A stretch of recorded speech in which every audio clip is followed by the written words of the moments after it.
Pada tanggal 3 Oktober 2025, jet tempur F-15I milik Angkatan Udara Israel meluncurkan bom penembus bunker GBU-72 seberat 2.270 kg ke jaringan terowongan Hamas di pusat kota Gaza.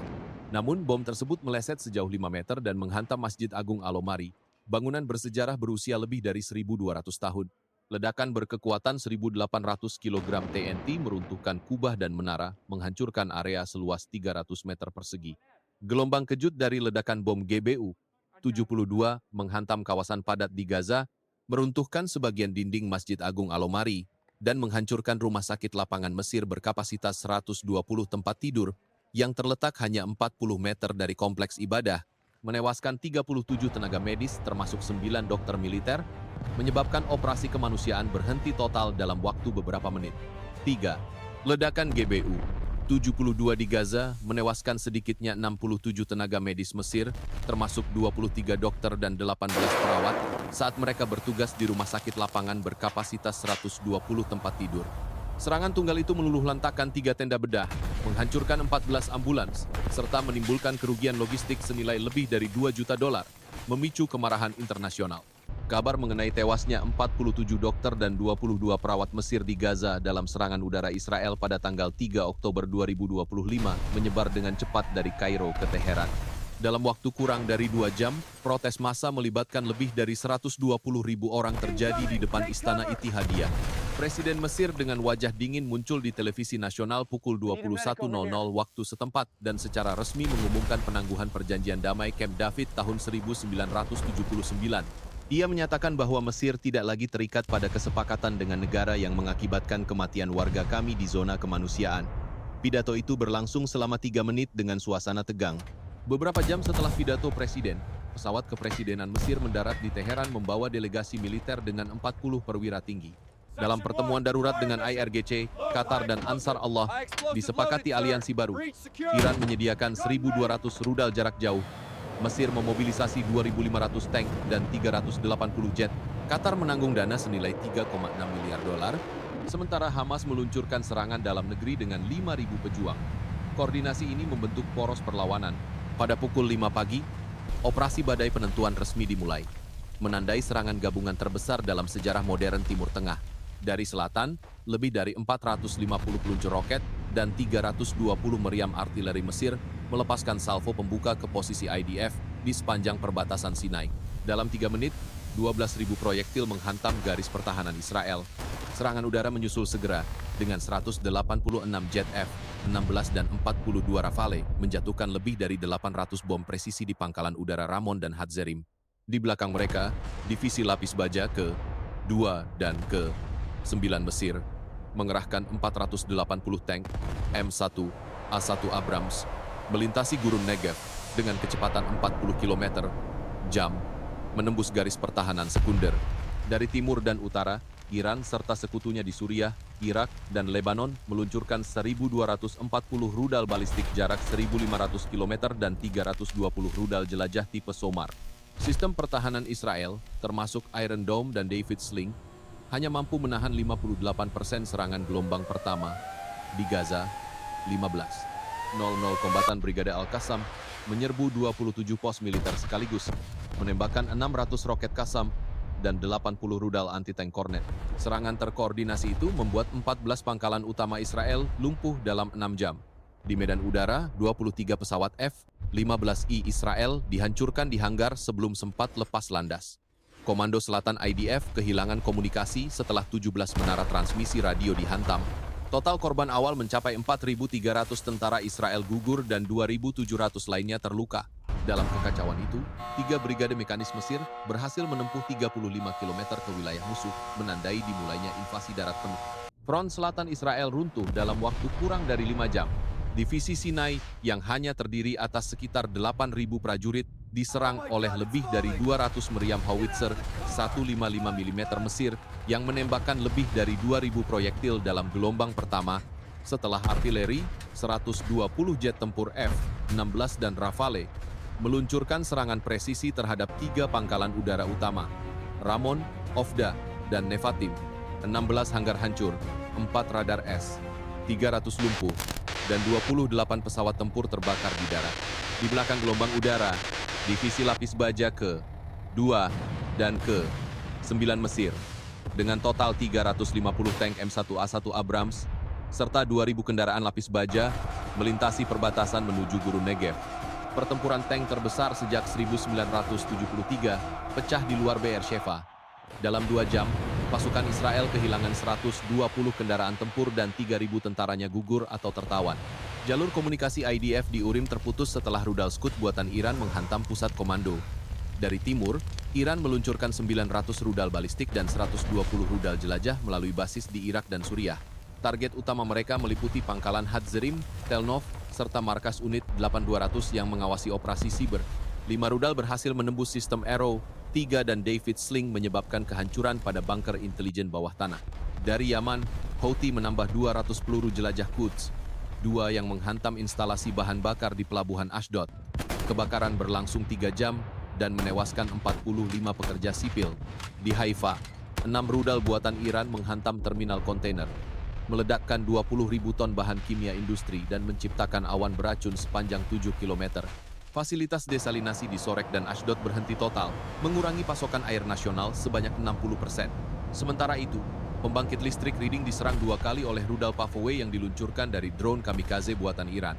Serangan tersebut memutus arus di Tel Aviv dan menggelapkan 2 juta penduduk selama 6 jam penuh. Jembatan utama di Jalan Tol Ayalon ambruk, menutup akses transportasi strategis antara utara dan selatan. Kegagalan koordinasi dalam komando IDF menyebabkan 3 brigade cadangan tidak dapat dikerahkan. Seluruh sistem pertahanan udara mengalami saturasi, dengan tingkat intersepsi turun dari 80 menjadi 30%. Dalam kekacauan total ini, radio militer kehilangan kontak dengan 4 pos di Negev bagian barat. Dengan listrik padam, air terhenti, dan transportasi lumpuh, Israel Selatan berubah menjadi zona bencana tanpa kendali. Pemandangan malam dipenuhi kobaran api dari pembangkit listrik. Setelah 24 jam pertama sejak dimulainya operasi Badai Penentuan, Israel memasuki fase bencana kemanusiaan yang belum pernah terjadi sepanjang sejarah modern negara itu.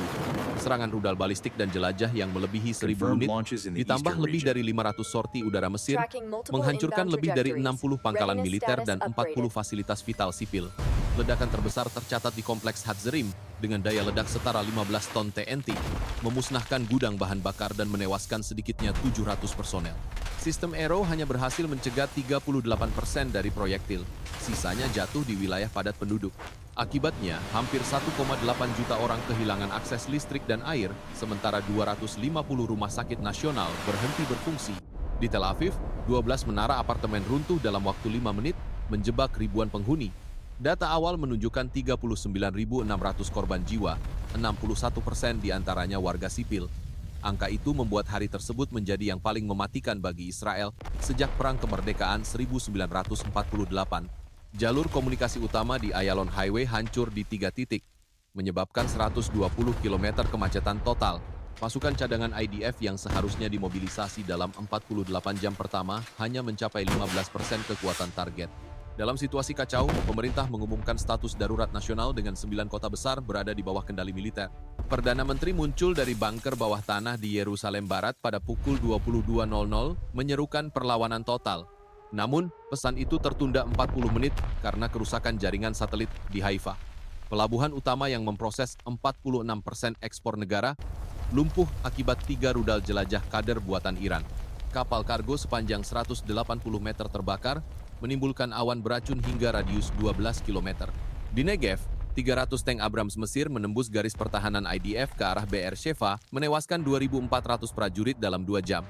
Pasukan udara Israel kehilangan 28 jet F, 16I dan 9F, 35I Adir.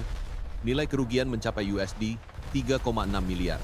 Komando Cyber Unit 8200 dinyatakan tidak aktif setelah fasilitasnya di Glilot terkena 2 rudal balistik Fateh 313. Dunia merespons dengan kepanikan. Washington mengirim 2 kapal induk, USS Gerald Ford dan USS Eisenhower, masing-masing membawa 90 pesawat. Namun mereka diperintahkan berhenti di timur Kreta untuk menghindari eskalasi. Presiden AS menyampaikan pidato sepanjang 11 menit, menegaskan dukungan moral tanpa intervensi langsung.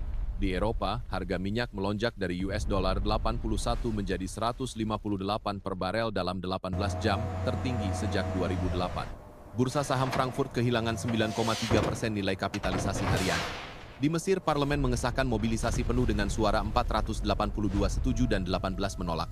Iran mengumumkan Hari Kemenangan Islam dengan parade 400 rudal di Teheran. Qatar menyalurkan dana bantuan USD 2,1 miliar untuk logistik aliansi.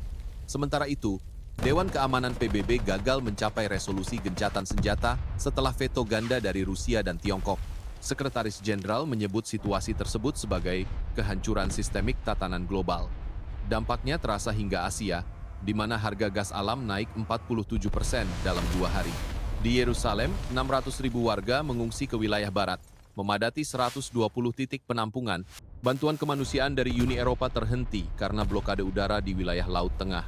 Sementara itu, 14 organisasi non-pemerintah melaporkan kekurangan obat dan pasokan medis mencapai 90%. Dalam 48 jam berikutnya, epidemi infeksi saluran pernapasan muncul di kamp pengungsian terbesar Beit Hanoun, dengan 12.000 kasus tercatat. 1 minggu kemudian, IMF memperkirakan kontraksi ekonomi global sebesar 2,7%. Krisis ini tidak hanya menantang kekuatan militer, tetapi juga legitimasi politik Amerika Serikat. Ketidakmampuannya mencegah perang berskala lintas kawasan memunculkan pertanyaan tentang efektivitas aliansi Barat. Di dunia Arab, popularitas Mesir melonjak drastis. 83% responden dalam survei Al Jazeera mendukung tindakan militer mereka.